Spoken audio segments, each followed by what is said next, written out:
توحید الوہیت کیا ہے؟ اب دوسری جو صورت ہے، دوسری جو قسم ہے توحید کی، وہ کیا ہے؟ توحید الوہیت. اس کا دوسرا نام کیا ہے؟ توحید عبادت. اللہ کی عبادت میں توحید کا اہتمام کرنا. سب سے پہلی چیز یہ ہے کہ عبادت ہی وہ غرض ہے جس کے لیے اللہ تعالیٰ نے انسانوں کو اور جنات کو پیدا کیا ہے. یہ ہماری تخلیق کا مقصد ہے. اللہ نے فرمایا وَمَا خَلَقْتُ الْجِنَّ وَالْإِنسَ إِلَّا لِيَعْبُدُونَ، میں نے جنات اور انسانوں کو صرف اپنی عبادت کے لیے پیدا کیا ہے. یعبدون لیعبدونی، تاکہ وہ میری عبادت کریں، کسی اور کی نہیں. یعنی یہاں یہ مطلب نہیں ہے تجارت چھوڑو، کام کاج چھوڑو، کھانا پینا سب چھوڑ دو، خالی عبادت کرو، یہ مراد نہیں ہے. یہاں مراد کیا ہے؟ میں نے جنات اور انسانوں کو صرف اپنی عبادت کے لیے پیدا کیا ہے، کسی اور کی عبادت کے لیے نہیں. تو یہاں پر یہ معنی ہے کہ توحید کے لیے پیدا کیا ہے.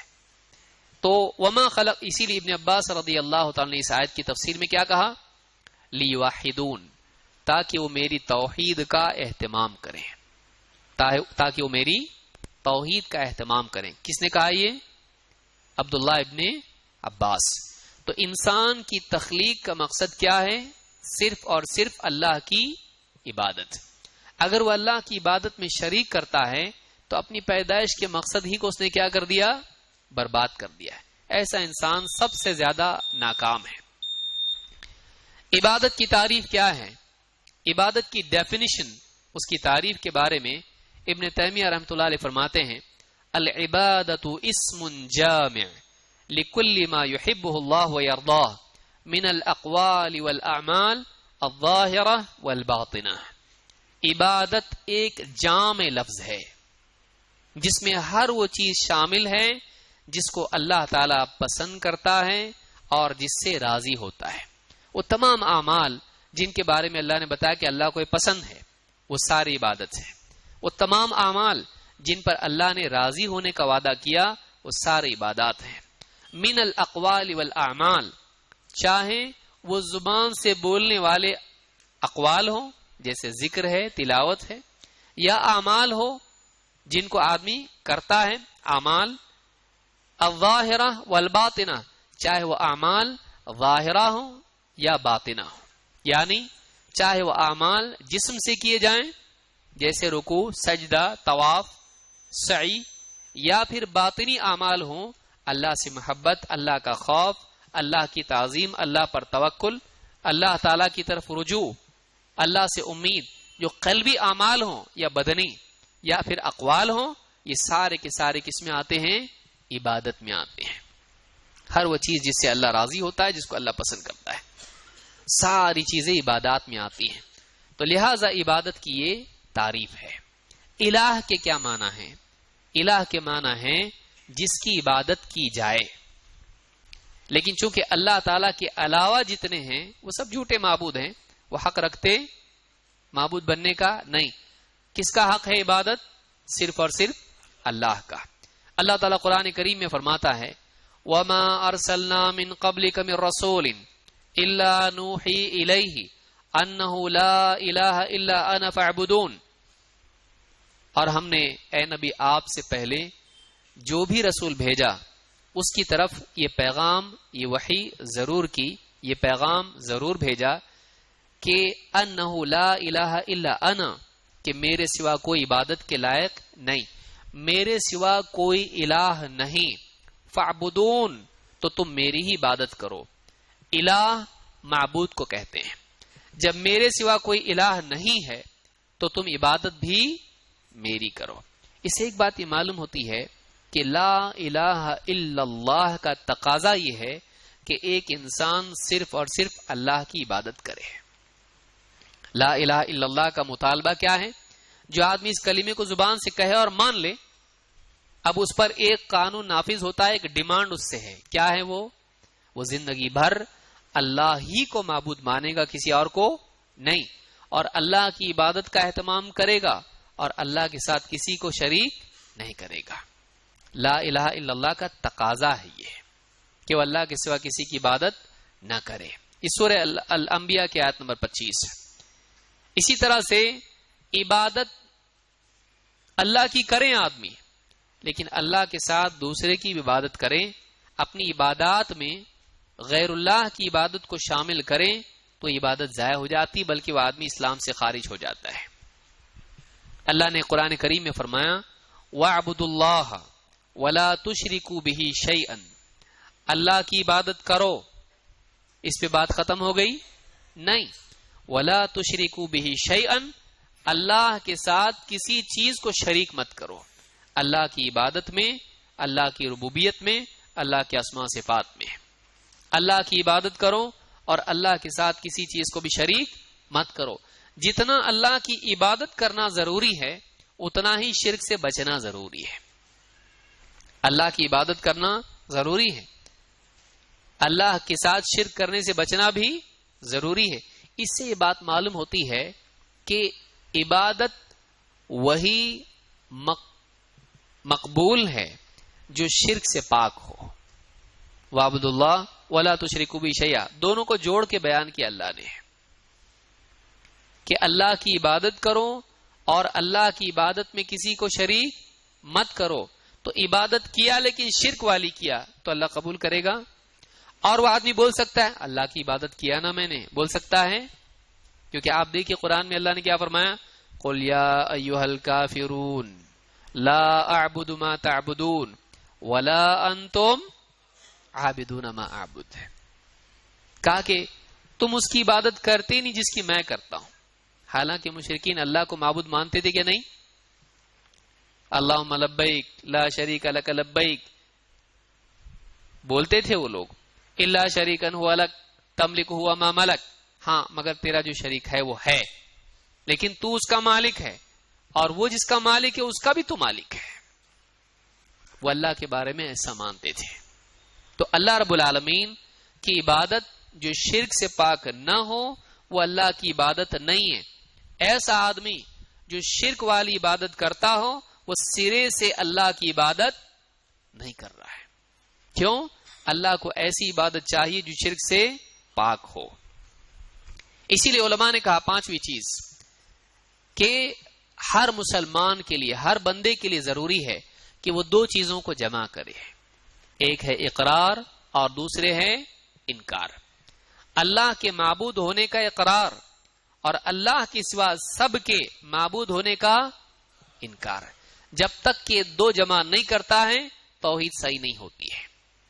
اس تعلق سے قرآن کریم میں اور احادیث میں ہم غور کریں، نبی اکرم صلی اللہ علیہ وسلم فرماتے ہیں من قال لا الہ الا اللہ وکفر بما یعبد من دون اللہ حرم مالہ ودمہ وحسابہ علی اللہ۔ امام مسلم نے اس کو روایت کیا ہے۔ کیا ہے؟ من قال لا الہ الا اللہ، جس نے لا الہ الا اللہ کہا، اقرار کیا، اس کا قول اس کی زبان سے نکلا، وَكَفَرَ بِمَا يُعْبَدُ مِن دُونِ اللَّهِ، اور اللہ کے سوا جن کی عبادت کی جاتی ہے ان کی عبادت کا انکار کیا، حرم مالہ ودمہ، اس کا مال اور اس کا خون دونوں حرام ہیں۔ نہ اس کا مال چھین سکتے ہیں مال غنیمت کے طور پر، نہ اس کو قتل کر سکتے ہیں مشرک اور کافر کے طور پر۔ حرم مالہ ودمہ وحسابہ علی اللہ، اور اس کا حساب اللہ کے ذمے ہے کہ اس نے کلمہ سچے دل سے پڑھا یا جان بچانے کے لیے جھوٹ طور پر پڑھا، اس کا حساب اللہ کے ذمے۔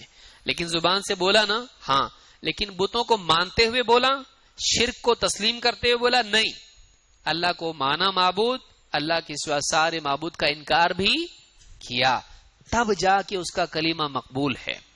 صرف زبان سے کلمے کا اقرار کافی ہوتا تو اگلا جملہ نہیں آتا۔ وہ اگلا جملہ کیا ہے؟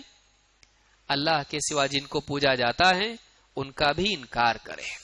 غیر اللہ کا انکار کیے بغیر لا الہ الا اللہ مقبول نہیں ہوتا ہے۔ تو لا الہ الا اللہ میں خود دو چیزیں ہیں۔ کیا ہیں؟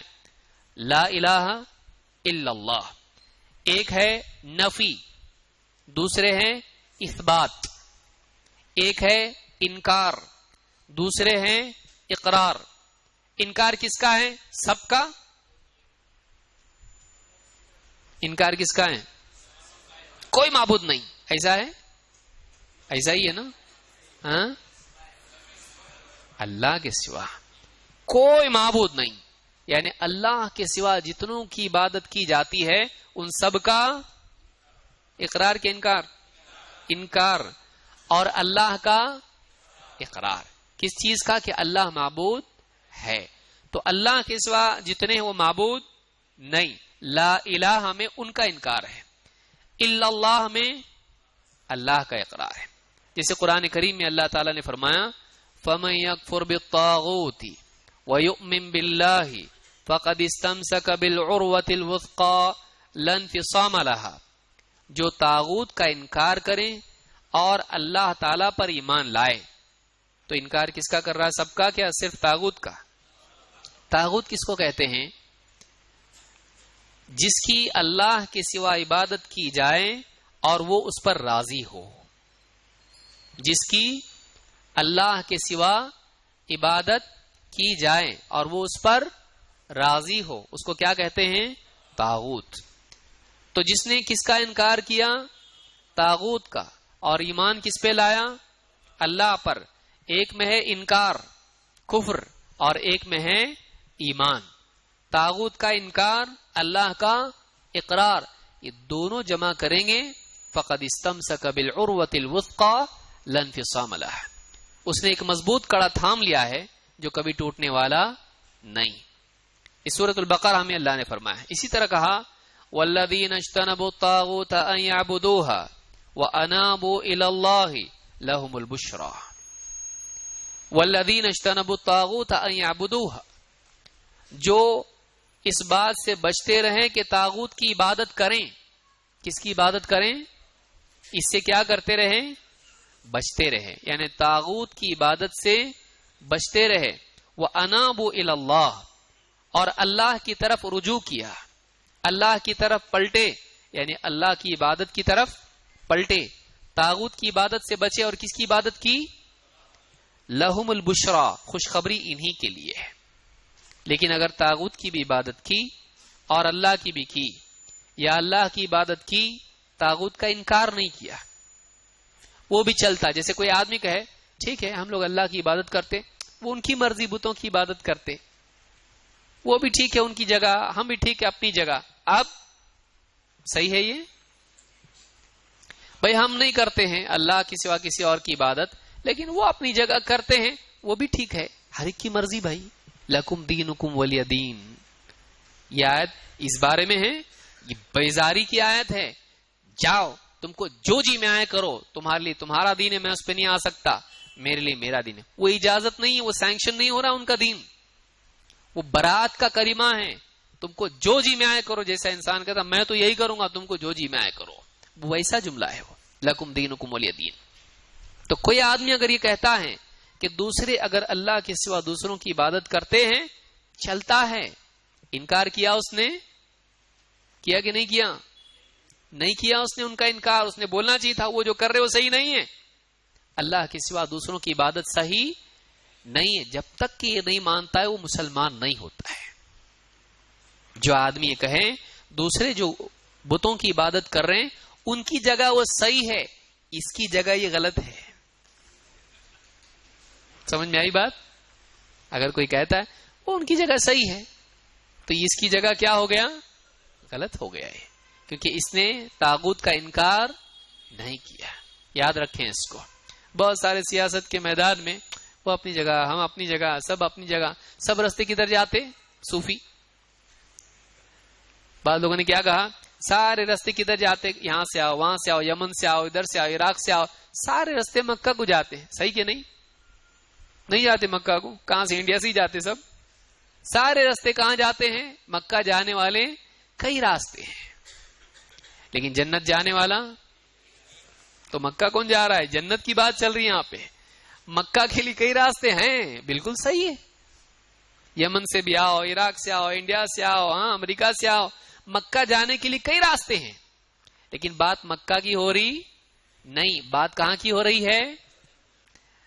وَأَنَّ هَذَا صِرَاطِي مُسْتَقِيمًا، جنت جانے کے لیے کتنے راستے ہیں؟ اور وہ توحید ہے، توحید کے سوا اور کوئی راستہ نہیں۔ یاد رکھیں اس بات کو۔